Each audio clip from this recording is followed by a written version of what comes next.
Om Swastiastu. Assalamualaikum warahmatullahi wabarakatuh.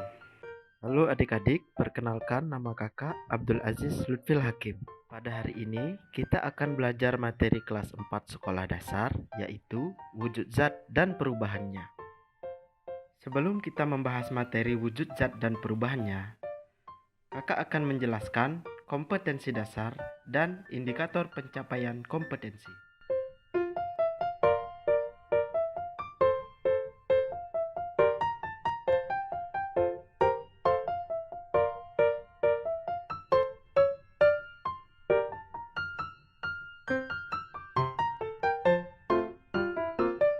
Yuk, langsung saja kita belajar bersama-sama. Sebelumnya, apakah adik tahu apa itu wujud zat dan perubahannya?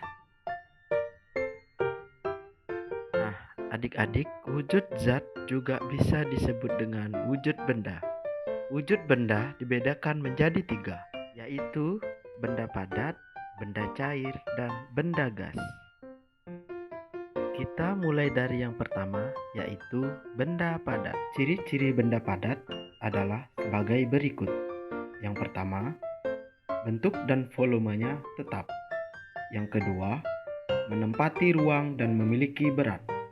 Yang ketiga, dapat diubah dengan cara tertentu. Contoh benda padat antara lain yaitu batu, kayu, papan tulis, buku, pensil, meja, dan lain sebagainya. Wujud benda yang kedua adalah benda cair. Ciri-ciri benda cair adalah bentuknya berubah-ubah sesuai dengan tempatnya, tapi volumenya tetap. Yang kedua, permukaannya selalu datar dan menempati ruang. Yang ketiga, dapat meresap melalui celah-celah kecil. Adapun yang keempat, memiliki berat. Yang kelima, mengalir dari tempat yang tinggi ke tempat yang rendah. Selanjutnya, menekan ke segala arah. Dan yang terakhir, dapat melarutkan berbagai zat.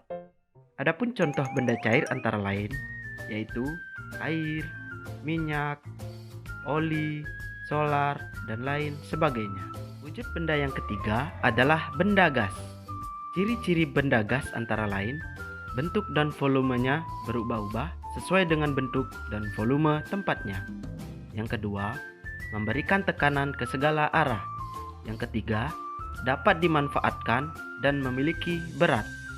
Dan yang terakhir, secara umum tidak dapat dilihat langsung oleh mata. Contohnya antara lain yaitu asap, udara, gas bumi, dan lain sebagainya. Nah, adik-adik, setelah kita mempelajari wujud benda, selanjutnya kita akan mempelajari perubahan wujud benda. Perubahan wujud benda dibedakan menjadi 6, yaitu yang pertama, mencair.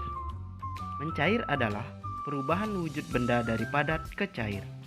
Contohnya adalah peristiwa melelehnya es batu di ruang terbuka atau melelehnya lilin jika terkena api. Yang kedua, membeku. Membeku adalah perubahan wujud benda dari cair menjadi padat.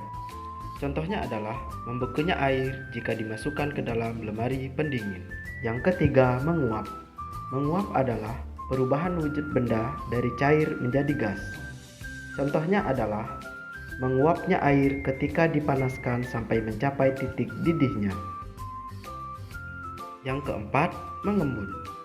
Mengembun adalah perubahan wujud benda dari gas menjadi cair. Contohnya, bintik-bintik air di bagian atas tutup gelas ketika suhu air menjadi dingin, atau udara pagi yang berubah menjadi butiran air di atas dedaunan. Yang kelima, menyublim. Menyublim adalah perubahan wujud benda dari padat menjadi gas. Contohnya, pengharum ruangan atau kapur barus yang diletakkan di lemari pakaian semakin lama akan semakin habis karena menjadi gas. Yang keenam adalah mengkristal atau terdeposisi. Mengkristal adalah perubahan wujud benda dari gas menjadi padat. Contohnya adalah asap kompor saat memasak yang lama-kelamaan akan menempel menjadi padatan jelaga di atas dapur. Uap yang berubah menjadi salju atau air laut yang berubah menjadi butiran garam. Baik adik-adik, agar kita lebih memahami lagi jenis-jenis perubahan wujud benda yang ada, yuk kita sama-sama cermati bagan segitiga perubahan wujud benda berikut ini.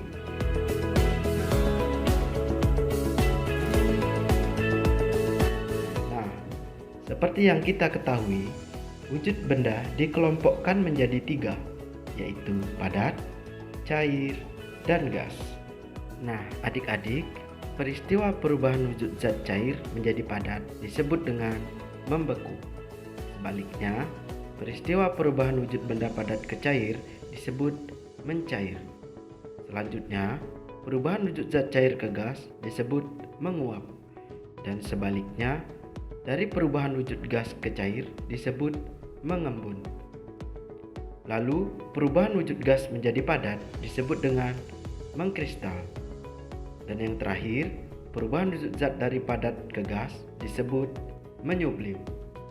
Sampai sini paham adik-adik? Gampang ya? Nah, tadi adik-adik telah belajar sehingga dapat mengetahui dan memahami apa saja perubahan wujud zat dan contohnya di dalam kehidupan sehari-hari. Jadi, dalam pembelajaran kita hari ini, dapat kita simpulkan bahwa terjadinya perubahan wujud sebenarnya terjadi karena adanya perpindahan energi panas atau kalor.